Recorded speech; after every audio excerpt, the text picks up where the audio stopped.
Welcome everyone to Selenium Training by Wisdom Trainings. Hello everyone. Today in this video we are going to learn more of the Python basics, and in this video we are going to cover the topics of decision making statements and the looping statements. Fine. Now before directly jumping to the statements, that what are those statements and like that, I just wanted to discuss the flow, that how actually the flow are and what are the decision making statements and the looping statements. Firstly, I would like to cover with the decision making statement, and in the decision making statement I have the conditions. I have if condition. The font is big, let me just reduce it. Yeah. So I have if condition, then I have if else condition, then if elif else condition, and also the nested if.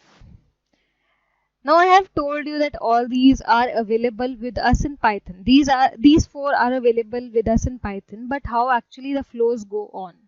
Suppose, let's just talk about the if condition first. Now in the if condition, what happens is there is a condition with me. There is a small condition. Let's say I'm checking that whether a is less than 10 or not. That I want to check. So what this if condition will do, it will just go on and check the condition. If it is true, then it will perform some another action. If it is false, then my code will be terminated. Over here, I will get an end to my code. This will happen in if. Now when it comes to if else, what will happen in if else is the same condition I'm checking. Now this time it will become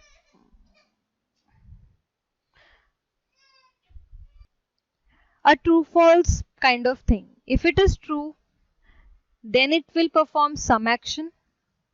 If it is false, then it will perform some another action. The if and else condition works in this way. Fine. I'll come to if else and if elif else. I'll come to that in some time. But before that, let's just discuss these two and see the syntax of both. Okay. So I'll start off with the PyCharm IDE over here, and the same we will execute in Eclipse as well, as we have done in the previous video.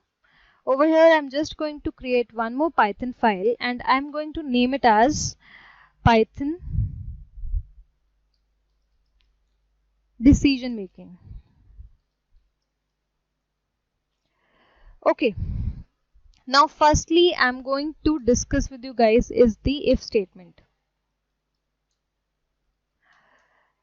As we have discussed, the same way I'm going to proceed. Let's suppose I have a variable, let's say a, and a has any value. Let's say it has a value 3. Now I want to check that if it is less than 10 or greater than 10.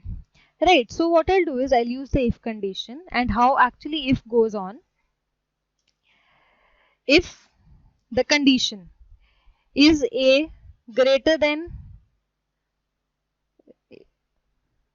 if it is less than 10, then what needs to be done? It just prints a is less than 10. This is what I want to check. That's it. Now the syntax, you can see the syntax. Now over here I have not given any brackets, no extra pair of parentheses, because in PyCharm if you will give them, it is going to give you a warning. Like I'll show you. Now over here it will give me a continuous warning. It's a weak warning. It's not going to affect the output of your code, but it's a warning, right? It's kind of glitch in our code, but still it's not going to affect the code, so I can move further with this.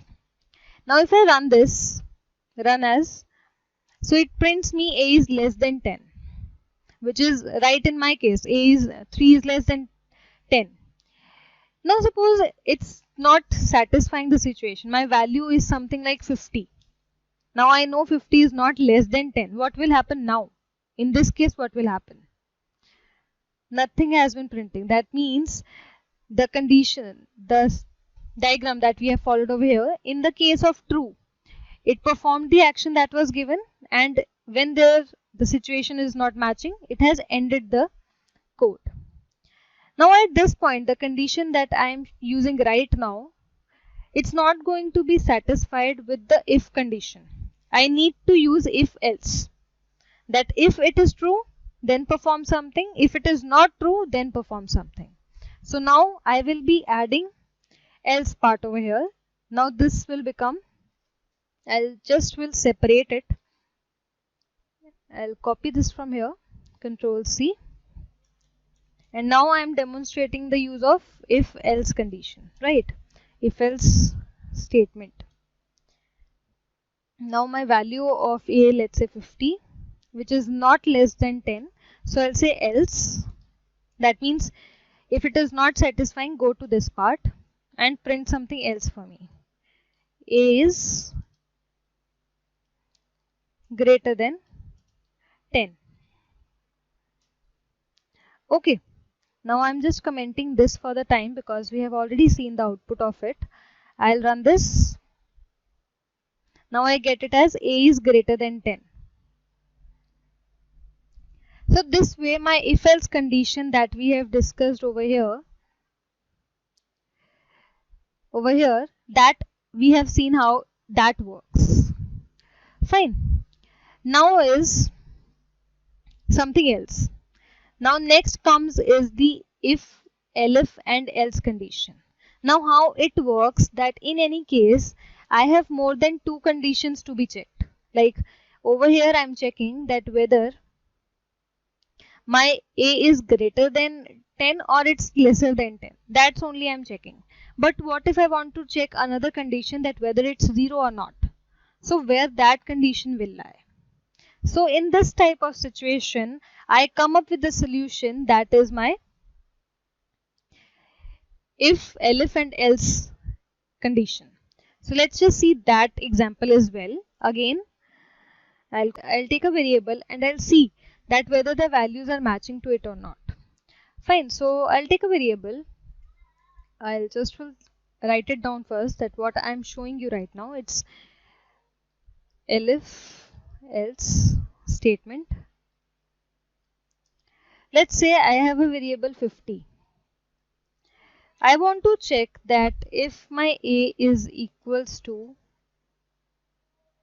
10, I want to check this. So I'll say A is 50. Also I want to check that if, this is second condition that I want to evaluate.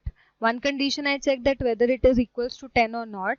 In the second condition I want to evaluate that whether it's equals to 50 or not. So I'll say A is equals to 50. Then in that case I will print value of A. Directly I will print the value of A. Here also this. Then I can have a number of conditions like this, but I'll end up with having else, and at the end I will print if both the condition does not match, then I'll say is undefined. Okay, this I will be saying. Now I'll just will comment the above code that I have written, and I'll just will run this one. So you can see over here I get the value of A 50 from this block. Fine. So if I have another conditions, like if I want to check that whether it's greater than or equals to, that also you can check, but that I leave up to you guys to practice this in your consoles. The same example that I have used in if else condition, you try it with the elif condition. Okay, that will be a task for you. Now the next condition is the nested if. Now what happens in nested if is that inside a if condition, I have a if condition. I'm already evaluating something. I have my true and false block. This is my true and this is my false. I can say that if my condition is true, then I again want to enter a if block. Here also I can have a true and false, and same I can have in the false block. This also I can have. Fine. So this is a kind of branching in if statements. That is the nested if, and I can check that as well. So let's just see that also. I'll go back, and now what I'm demonstrating you guys is nested if statements. I'll say I'll have a variable, let's say again a, which is equals to, let's say, 35. Now over here my first if conditions will be checking that whether my a is 0 or not. So I'll say whether if a is not equals to 0, then enter a second if condition where I will be checking whether it's greater than 40 or it's lesser than 40. That I will be checking. So I'll say if a is less than 40, then I'll say print a is less than 40. Else, in the inner else I'm talking about, I'll print else a is greater than 40. Okay, this was that if in my outer if condition I get true, then only I will be entering in the inside if else condition. If at the first condition only, in my main condition only, I'll get false, then I want to enter the default else block. So over here, if my a is not equals to 0, then it will return me true. But if it's returning me 0, it's returning me false, that means my a might be 0. Alright, that could be possible. So let's just execute this and see what comes out to be, what I got to know. That a is less than 40. Why? Because over here in the outer if it checked that whether my a is equal to 0 or not. It was not equals to 0. Then it entered the inside if condition, and inside if the normal if that I have discussed before, that is being applied. In any case my a is 0. Then what will happen? It will return me false and I get it as a is 0. Fine. So this is actually how my decision making conditions goes on, and they are totally dependent upon the results that are coming of the conditions. Fine. Either I'll get true, either I'll get false. If the condition is matching, then the true will be coming. If it does not match, then I'll get the false. Fine. This is the decision making statements. Now I move further to the looping statements. Now looping statements are used when I have to work with the iterations. Means over a range, I want to use a range in which I want to repeat my loop, repeat my function again and again. In that case, my looping statements are used. In Python, we generally use two looping statements. One is while and another is true. Another is for. Okay. Now what happens in these two conditions is, in while, I'll take a variable, let's say, and I'll check for that whether, for this variable, I will be checking that how many times my condition is getting true. Over here, I'll put a condition in my while, and I will be checking that how many times I am getting it true. If it is true, then my code will execute. then my code will execute in this way. Otherwise it will end over at the point where my condition gets false. This is going to happen in my while condition, in my while statement. I'll show you how. Let's just start with this now. I'll go back to my PyCharm.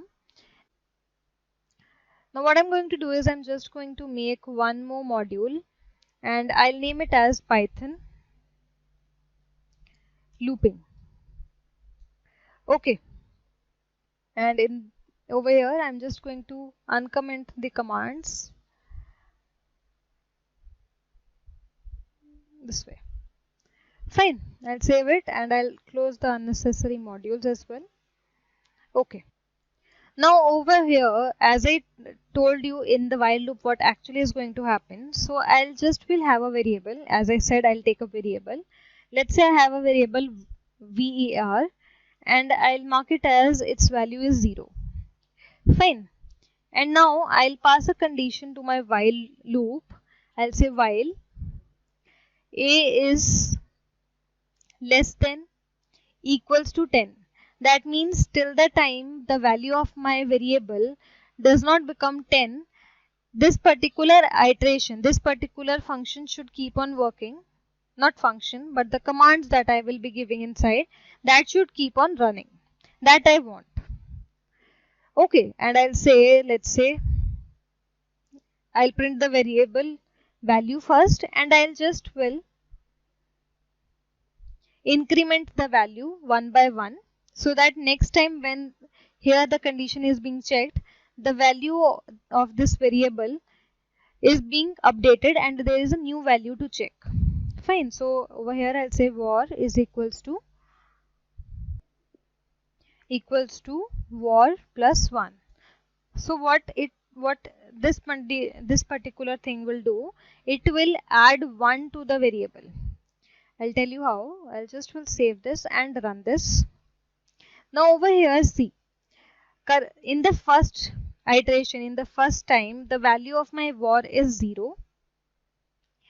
It checked over here in the condition that whether 0 is less than or it is equals to 10, which is true, right? Because 0 is less than 10. So it entered inside the loop. It printed the value of the var which is initially there is, and then it incremented the value of my variable. After doing this part, it again went to my while condition.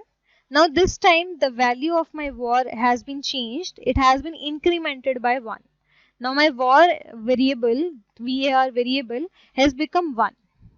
Now 1 is also less than 10, which is true. So this particular thing will keep on going until I get the value of my variable var as 11. Because 11 is not less than 10 nor it is equals to 10. So my condition will give me a false over here and my commands will terminate. My code will be completed. That I am getting the value over here. I am getting the results being printed from 0 till 10. So this way the while loop executes. The same way I have the another looping condition, that is for loop.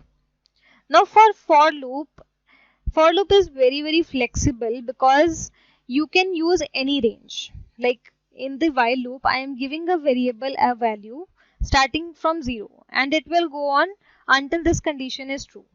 But in for, what will happen is I'll give for and I'll take a counter variable which will iterate. Like over here I have this variable var, so I will have a variable over here as well. Let's say I. In is a keyword that we use for and range. Now in this particular parenthesis, I will be giving a range. That range means from where to where I want to run this loop. So let's say I want to run it from 10 till 50. This is the range I want to run it in. And I'll simply will say print my variable, the counter variable. What's the benefit is there in for loop, that I don't have to increment the value again and again. over here as in while, I was incrementing the value by giving this particular statement. But in for loop, I don't have to give such thing. It will keep on revolving until the range has been completed. That means it's going to start from 10 and it will keep on moving until the maximum range that I have given is completed. Once it's completed, it will automatically come out of the for loop. I'll show you. I'll just will comment the while loop and I'll run this for loop only. So you can see over here, it started from 10 automatically. Then it incremented the value after printing the value of I. It went again in loop. Now the I value is 11. Again it will print, then 12, then 13, 14 and 15. But the thing is that in for loop, the range starts from 10 that I have given over here and it will run till -1 of the range given. That means I have given 50 over here. The for loop will run till 49. It's not going to include this particular number. Over here in the output you will see 49. So this is how the for loop is actually going to execute. The for loop is going to be very helpful when we are working with the data structures in Python. But that I'm not going to discuss right now because that's totally something different. Just that the syntax of for is this way. And you can have any statements inside. You can have a print statement, another arithmetic operators or anything that you want. Fine, that's totally up to you. Okay, now associated with the looping conditions, I have three keywords. Namely, I have break keyword, continue keyword and the pass keyword. Now these three keywords are going to be very helpful. I'll discuss them one by one.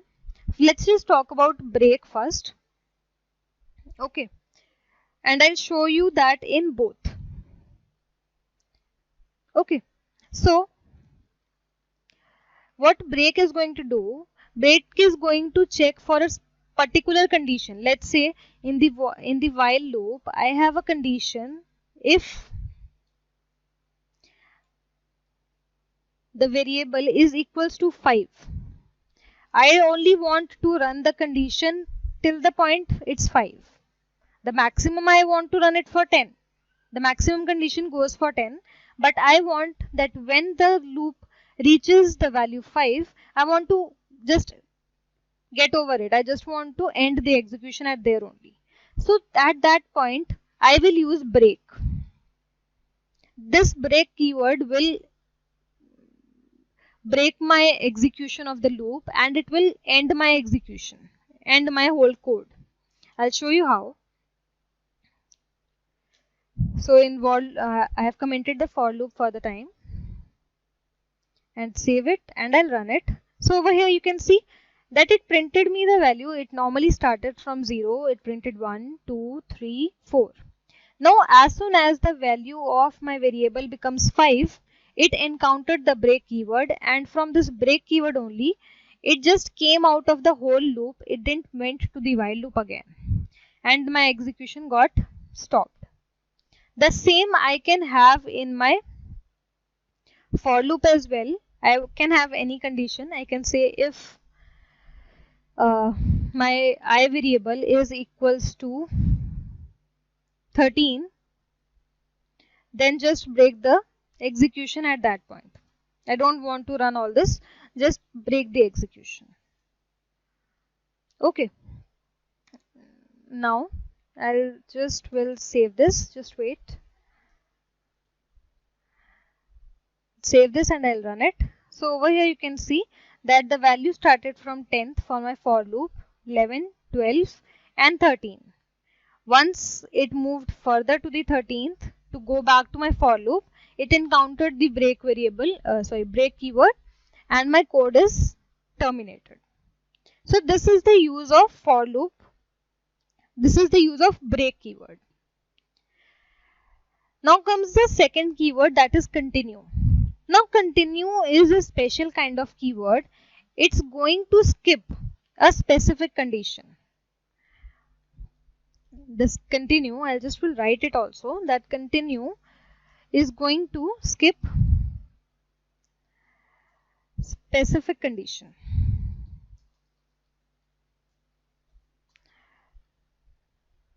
Okay, now let's say that in my while loop, again the same thing is going on. I am incrementing the value. I am checking that whether my value of the variable becomes 5. I'll have the keyword continue now, and I'll print the value of my variable, what's going on. So now in this case, in continue keyword, what will happen is it will look for this condition where my value of the variable becomes 5. It will encounter counter variable. It will encounter the continue keyword.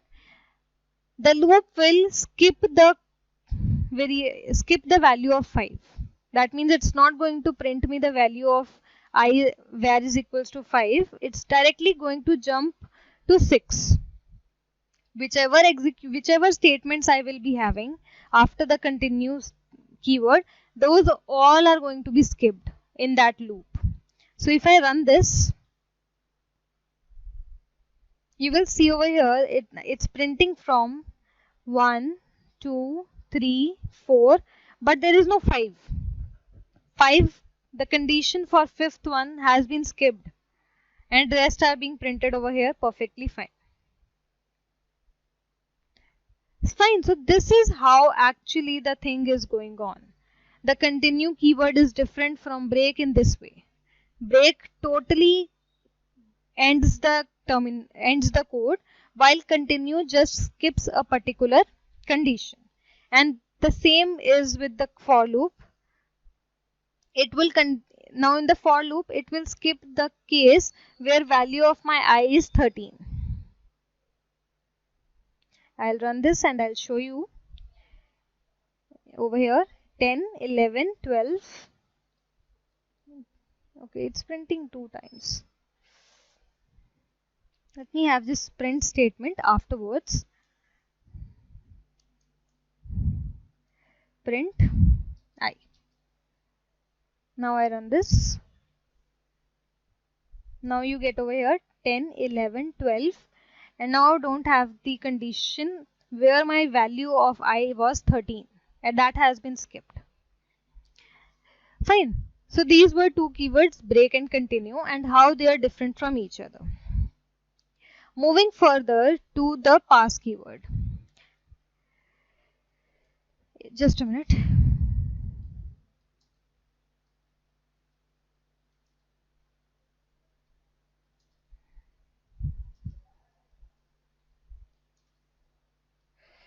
Now pass keyword is a very special kind of keyword. Wherever you are making some functions, I'll discuss functions as well. But that pass keyword is usually used when you just want to keep a place for a particular function. Let's say here is it. I'll clear all this for the time. Now suppose I have a particular class made, and in that class I don't know what functions I want to do, but I want to create some functions name. I don't want to add any execute statements nor any print statements, nothing I want to add. I just want to keep them as a place in the class. So Python will not allow me to just have a blank function or a loop. It will not allow me to have it. The pass keyword will actually help me to get over that error which Python will give me if I don't have any executable statement in the conditions. Like over here in the loop over here, let's say in for loop, I don't have anything. It's a blank for. So you can see, I'll run this. So it will give me an error that at line number 16, okay, where is line number 16? Okay, it's picking up something else, but over here it's going to give me an error.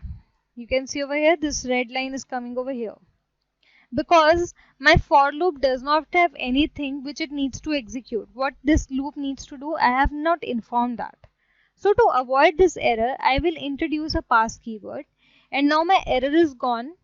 When I know what I want to do in this for loop, I can add the statements over here. Now if I run this, it is going to simply print it.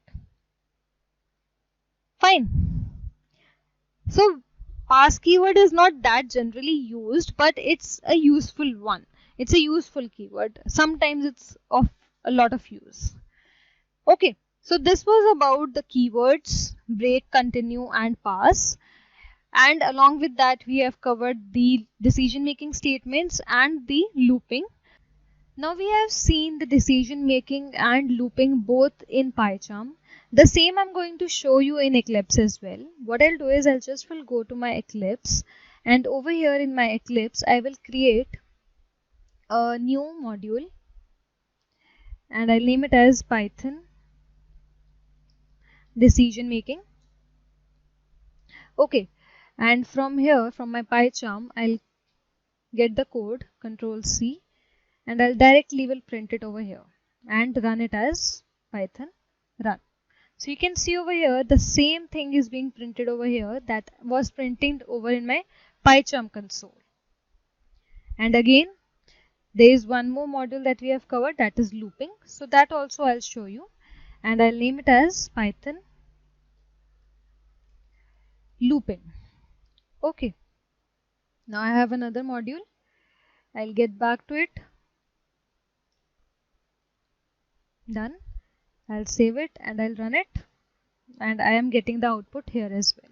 So you can see over here by this only that whatever code I'm writing, that's running in both my IDEs. So whichever you are feeling fine to work with, you can go for it. Okay, so this was all for this video. I'll request you guys to practice this, and I'll see you in the next video. Thank you.